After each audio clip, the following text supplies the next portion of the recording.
할렐루야! 온라인 예배에 오신 여러분을 주님의 이름으로 환영합니다. 이 시간 영과 진리로 예배하실 때 하나님께 찬송 올려드리겠습니다.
다 같이 기도하시겠습니다.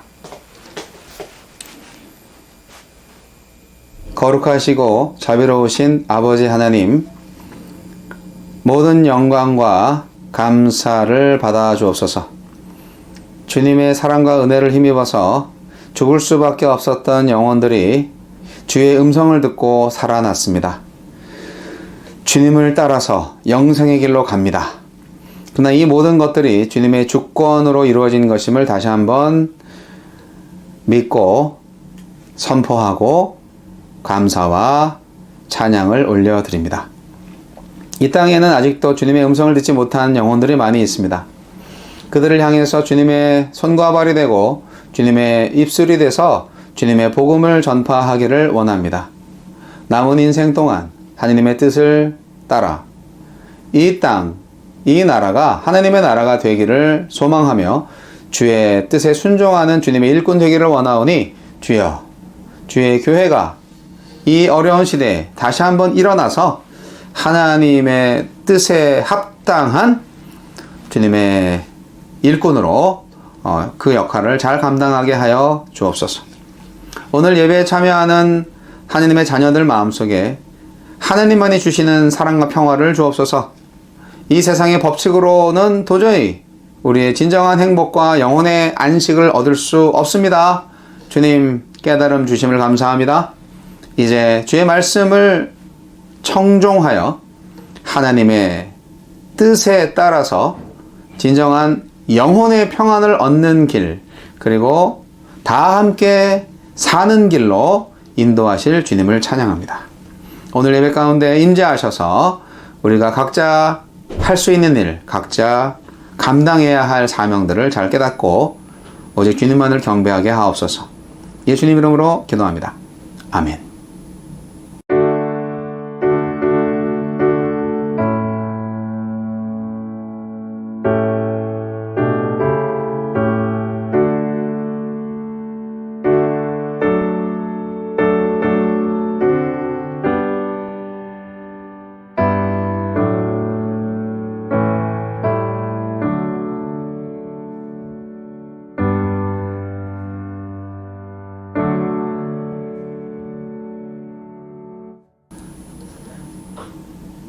이 시간 다시 한번 헌신의 마음을 담아서 찬송 올려드리겠습니다.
헌금을 위해서 기도합시다.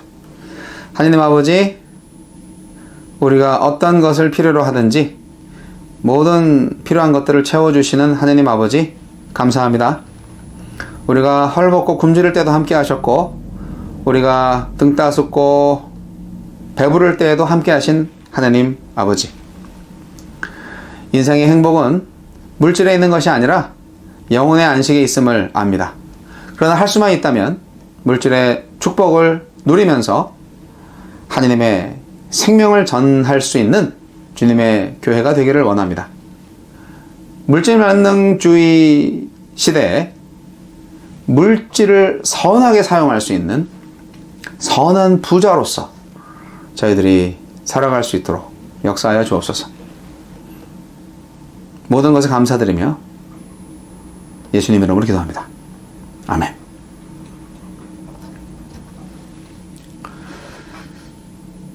오늘의 말씀은 요한복음 5장 19절로 29절 말씀입니다. 요한복음 5장 19절로 29절 말씀.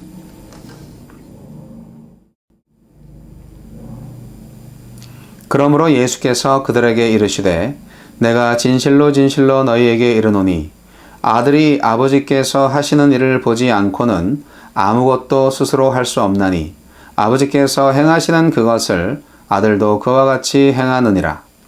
아버지께서 아들을 사랑하사 자기가 행하시는 것을 다 아들에게 보이시고 또 그보다 더 큰 일을 보이사 너희로 놀랍게 여기게 하시리라. 아버지께서 죽은 자들을 일으켜 살리심같이 아들도 자기가 원하는 자들을 살리느니라. 아버지께서 아무도 심판하지 아니하시고 심판을 다 아들에게 맡기셨으니 이는 모든 사람으로 아버지를 공경하는 것 같이 아들을 공경하게 하려 하심이라. 아들을 공경하지 아니하는 자는 그를 보내신 아버지도 공경하지 아니하느니라. 내가 진실로 진실로 너희에게 이르노니 내 말을 듣고 또 나 보내신 이를 믿는 자는 영생을 얻었고 심판에 이르지 아니하나니 사망에서 생명으로 옮겼느니라. 진실로 진실로 너희에게 이르노니 죽은 자들이 하나님의 아들의 음성을 들을 때가 오나니 곧 이때라. 듣는 자는 살아나리라. 아버지께서 자기 속에 생명이 있음같이 아들에게도 생명을 주어 그 속에 있게 하셨고 또 인자됨으로 말미암아 심판하는 권한을 주셨느니라. 이를 놀랍게 여기지 말라. 무덤 속에 있는 자가 다 그의 음성을 들을 때가 오나니 선한 일을 행한 자는 생명의 부활로 악한 일을 행한 자는 심판의 부활로 나오리라. 아멘. 예수님은 베데스다 연못가에서 38년 된 병자를 고치신 후에 유대인들로부터 비난을 받았습니다. 그 이유는 안식일을 어겼다는 것이었죠. 안식일 문제로 시비를 걸어오는 대적자들에게 예수님은 자신이 하나님과 동등하다는 사실을 선언하심으로 그들의 적대적 태도에 정면으로 공박하셨습니다. 유대인들은 분노했습니다. 그 이유는 예수께서 안식일을 범하였을 뿐 아니라 하나님 아버지를 자신의 친아버지라고 말하면서 자신과 동등하게 여기고 있었기 때문입니다. 예수님은 이렇게 자신을 죽이고자 하는 유대인들을 향해서 아들인 자신은 아버지인 하나님의 일을 하는 것이고 나아가서 아버지가 죽은 자를 살리심과 같이 자신도 자신이 원하는 자들을 살리신다고 하였습니다. 뿐만 아니라 자신의 말을 듣고 하나님을 믿는 자는 영생에 있고 심판에 이르지 아니한다고 말씀하셨습니다. 그리고 자신에게 심판의 권세가 있음을 말씀하고 있습니다. 오늘 말씀을 통해서 예수 그리스도의 존재와 사역에 대해서 가장 핵심적인 내용을 말씀드리겠습니다. 예수님은 아버지가 하시는 일을 보지 않고는 아무것도 할 수 없으며 아버지가 행하시는 것은 아들도 행한다고 했습니다. 38년 된 병자를 고치는 일은 아무나 할 수 없는 일이었습니다. 이는 하나님 외에는 할 수 없는 일이었죠. 그런데 그 하나님만 하실 수 있는 일을 예수님께서 하셨기 때문에 예수님은 하나님과 동등한 존재입니다. 또한 이어서 말씀하시기를 더 큰 일을 보이시겠다고 말씀하셨는데요. 그것은 단지 병을 고치시는 정도가 아니라 죽은 자를 살리시는 것을 나타내 보이시겠다고 한 것입니다. 당시 랍비들은 하나님께서 인간 어느 누구에게도 주시지 않은 세 가지 열쇠가 있다고 말했는데요.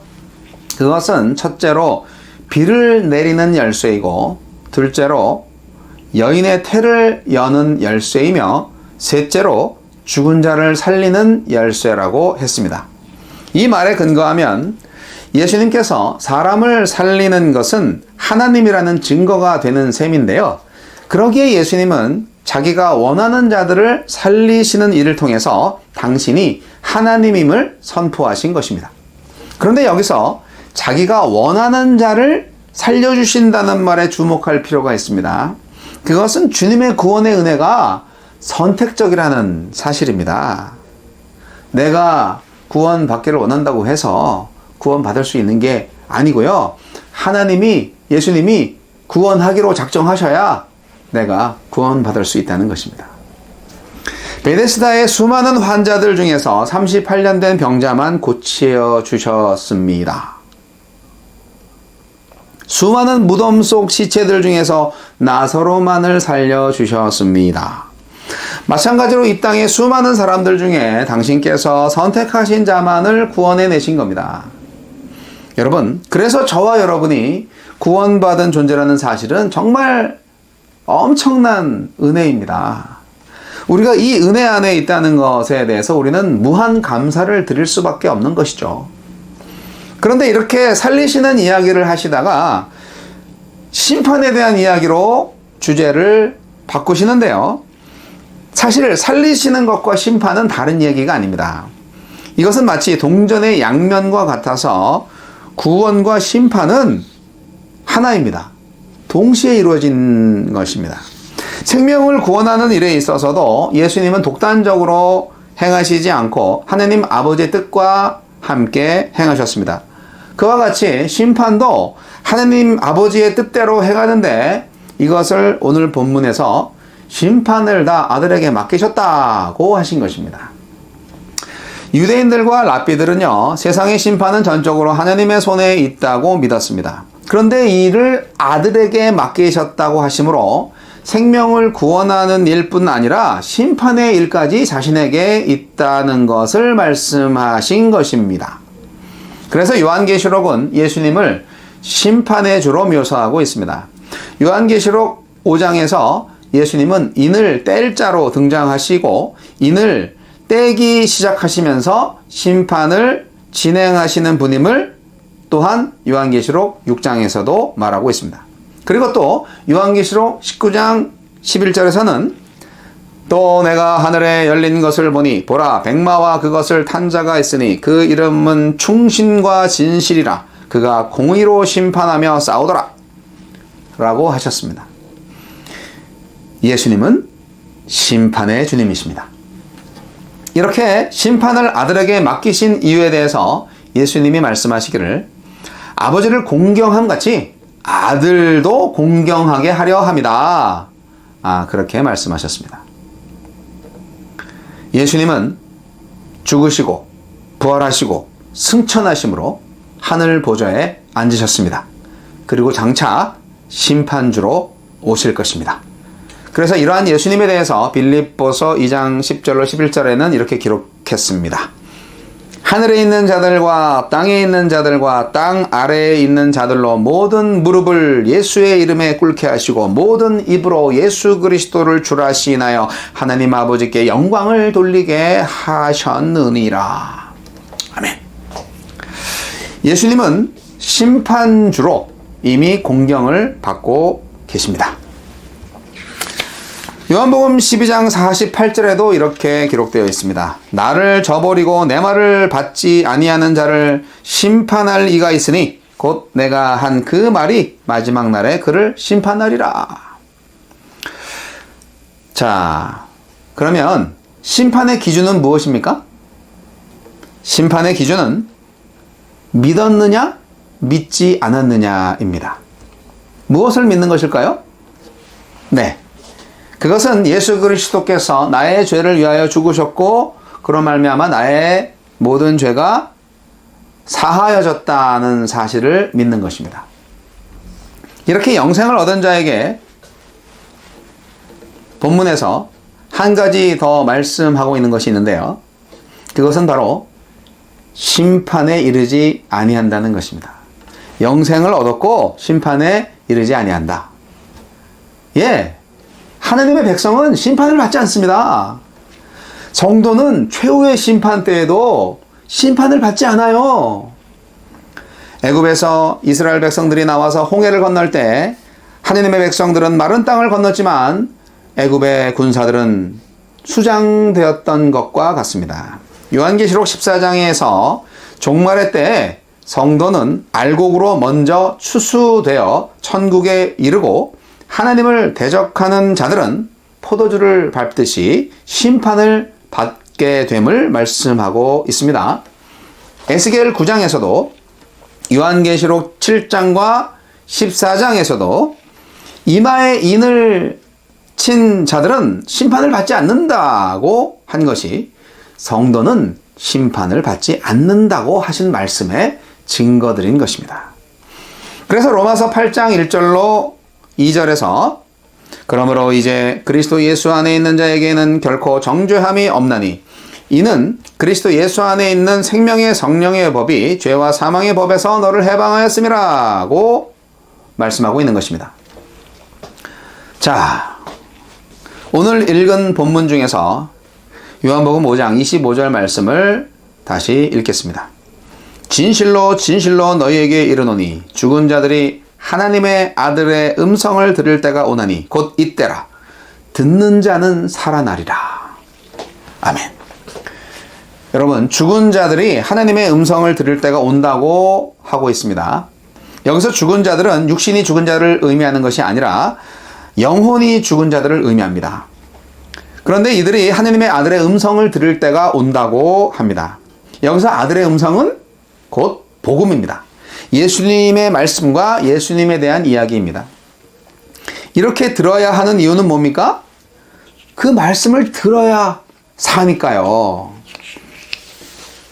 언제요? 이때요. 여기서 이때라 말씀하는데 이때는 바로 예수님 자신이 말씀하고 있는 현재의 때를 말합니다. 지금도 이 생명을 주는 예수님의 말씀과 예수님에 대해서 전해야 하는 때입니다. 그래야 영혼들이 살아납니다.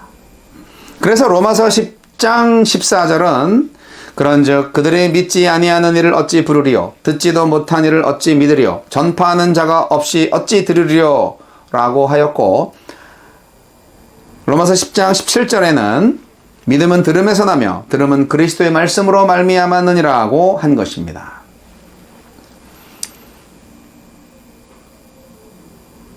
듣는 자는 살아나리라. 오늘 이 말씀이 여러분에게 이루어질 줄 믿습니다. 오늘 본문 말씀 26절을 다시 한번 읽겠습니다. 아버지께서 자기 속에 생명이 있음 같이 아들에게도 생명을 주어 그 속에 있게 하셨고, 아멘. 하나님 속에 생명이 있음 같이 아들에게도 생명을 주어서 그 속에 있게 하셨다고 말씀합니다.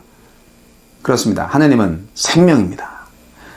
그리고 그 생명을 피조물에게 부여해 주셔서 살게 해주시는 분입니다. 하나님은 인간을 만드시고 그 코에 생기를 불어넣어 살게 하셨습니다. 이거랑 좀 비슷한 광경이 있는데요. 예수님은 부활하신 후에 제자들한테 나타나서 그들을 향하사 숨을 내쉬며 이르시되 성령을 받으라고 요한복음 20장 22절에 말씀하셨습니다. 예수님 안에는 생명이 있습니다. 아니, 예수님은 그 생명 그 자체입니다. 자, 27절 또 읽겠습니다. 또 인자됨으로 말미암아 심판하는 권한을 주셨느니라. 반복적으로 다시 말씀드립니다. 아버지께서 아들에게 심판의 권한을 주셨다고 합니다. 그런데 이 심판의 권한을 주신 이유에 대해서 지금 읽은 말씀이 설명하고 있습니다. 그것은 인자됨으로라는 바로 그 이유인데요. 예수님께서 심판의 권한을 받게 된 것은 인자됨 때문입니다. 즉 사람의 아들이 되셨기 때문이라는 거죠. 예수님은 우리의 죄를 대속하시기 위해서 인간의 몸으로 이 땅에 오셨습니다.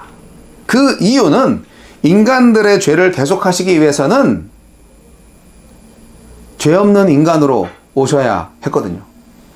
죄의 삭은 사망인데 그 사망을 대신할 자가 없었기 때문입니다. 죄인이 죄인을 대신할 수 없고 죄 없는 자가 대신해야 했습니다. 그래서 예수님이 죄인의 몸으로 오신 것입니다.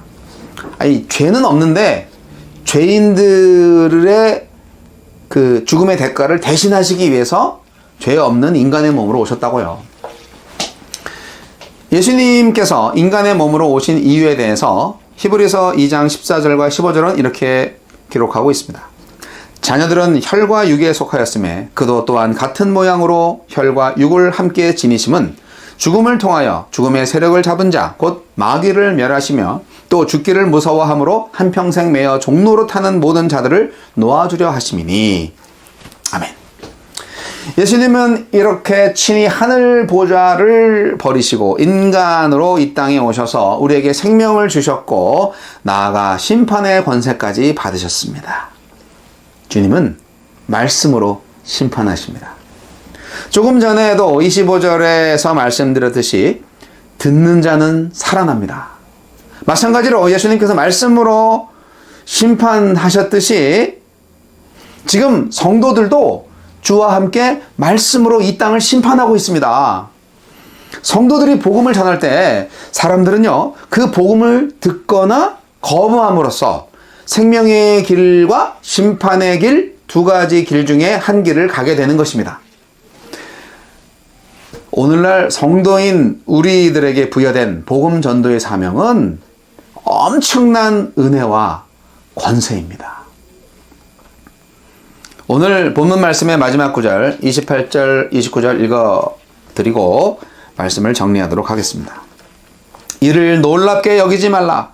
무덤 속에 있는 자가 다 그의 음성을 들을 때가 오나니 선한 일을 행한 자는 생명의 부활로 악한 일을 행한 자는 심판의 부활로 나오리라. 아멘. 여기서 무덤에 있는 자들은 육신이 죽은 자들을 가리킵니다. 그들은 하나님의 아들로부터 음성을 들을 것입니다. 예수님은 옥에 있는 영들에게 선포하셨습니다. 그들의 불신앙의 결과가 영원한 지옥임을 말씀하셨습니다. 반대로 하느님의 백성은 영원한 생명을 얻게 됩니다. 이렇게 최후의 심판의 때가 오면 선한 일을 행한 자는 생명의 부활로 악한 일을 행한 자는 심판의 부활로 나오게 됩니다. 사도 바울도 악인과 의인의 부활이라고 말한 적이 있어요. 사도행전 24장 25절에. 그런데 여기서 선한 일과 악한 일은 무엇일까요? 이것은 단순히 도덕적인 선한 일을 의미하지 않습니다. 여기서 선한 일은 24절에서 말씀하신 것처럼 예수님을 믿는 것입니다. 반대로 악한 일은 예수님을 믿지 않는 것입니다. 그러면 마음속으로 믿고 믿는다고 입술로 고백을 하면 구원을 받네. 그렇게 생각하기 쉽습니다. 지금까지 많은 사람들이 그렇게 함으로써 구원을 받았다고 생각합니다. 근데요, 믿는다는 게 말이에요. 예수님을 믿습니다 라고 고백만 한다고 해서 믿는 게 되는 게 아닙니다. 그 믿음의 고백이 사실일 경우에만 구원을 받는 거예요. 그렇지 않습니까? 근데 그 믿음의 고백이 사실인 걸 어떻게 알아요? 거짓말일 수도 있잖아요. 누가 알아요? 아무도 모르죠. 하나님은 아십니다. 대부분의 그리스도인들이 선한 행동들을 많이 한다고 저는 봅니다. 결국 시간이 지나면 대부분 행동으로 나타나거든요. 그리고 대부분의 비그리스도인들이 악한 행동을 많이 해요. 그래서 우리 주위에 보이는 많은 기독교인들 중에서 선한 행동을 하지 않는 사람들, 즉 예수님을 주인으로 모시고 살지 않는 사람들, 실제로는 예수님의 말씀에 순종하지 않는 사람들은 다 가짜 그리스도인들이라고 할 수 있습니다. 그들의 믿음의 고백은 거짓말이니까요. 진실한 믿음의 고백에는 진실한 행동이 따릅니다. 그렇지 않습니까? 예수님은 심판의 주님이십니다. 그러므로 예수님을 믿고 아직 예수님을 알지 못하는 사람들에게 예수님을 전해서 그들도 심판을 당하지 않고 영원한 생명을 얻게 해줘야 되지 않겠습니까? 인류의 영생과 멸망이 예수님 손에 있습니다. 사랑하는 성도 여러분, 오늘 예수님의 존재, 예수님의 정체와 예수님 그분의 사역에 대해서 아주 핵심적인 내용을 말씀드렸는데요. 정리가 되시나요? 예수님은 하나님의 일을 하는 하나님 아버지의 아들이십니다. 그분이 하시는 일은 영생을 나눠주시는 일입니다. 예수님은 생명의 권세뿐 아니라 심판의 권세도 위임받으셨습니다. 죽은 자들이 아들의 음성을 듣게 되는 날, 선한 일을 행한 자는 생명의 부활로, 악한 일을 행한 자는 심판의 부활로 나올 것입니다. 공연한 협박이 아니라 엄연한 성경의 약속입니다. 예수님의 말씀을 듣고 믿고 순종하십시다. 순종 없이 하나님을 사랑할 수 없고 사귐 없이 구원과 영생에 이를 수 없습니다. 두렵고 떨림으로 구원을 이루어 가시기 바랍니다. 기도하시겠습니다. 하나님 아버지, 진실한 믿음을 갖게 하여 주옵소서. 하나님의 아들 예수 그리스도를 생명의 주님으로, 심판의 주님으로 알게 하심을 감사합니다. 모든 인류의 생명이 또한 심판이 오직 예수 그리스도의 손에 달려 있음을 믿습니다. 주님, 세상 끝날까지 오직 주님만을 믿고 주님의 말씀에 순종하게 하옵소서. 우리에게 주신 생명을 결코 놓치지 않게 하옵소서. 또한 아직도 구원받지 못한 이들에게 주님의 말씀을 전할 수 있는 귀한 사명 잘 감당할 수 있도록 믿음 더하여 주옵소서. 지금은 우리 주 예수 그리스도의 은혜와 하느님 아버지의 극진하신 사랑과 성령님의 감화감동 교통 역사하심이 하느님의 아들 예수 그리스도를 생명의 주로, 구원의 주로, 심판의 주로 믿고 섬기며 복음 전도의 사명을 끝까지 잘 감당하겠나라고 새롭게 결단하는 모든 하느님의 교회, 주님의 종들, 성도들 머리 위에 이제부터 영원까지 함께 하시기를 우리 구주 예수 그리스도 이름으로 간절히 축원하옵나이다. 아멘.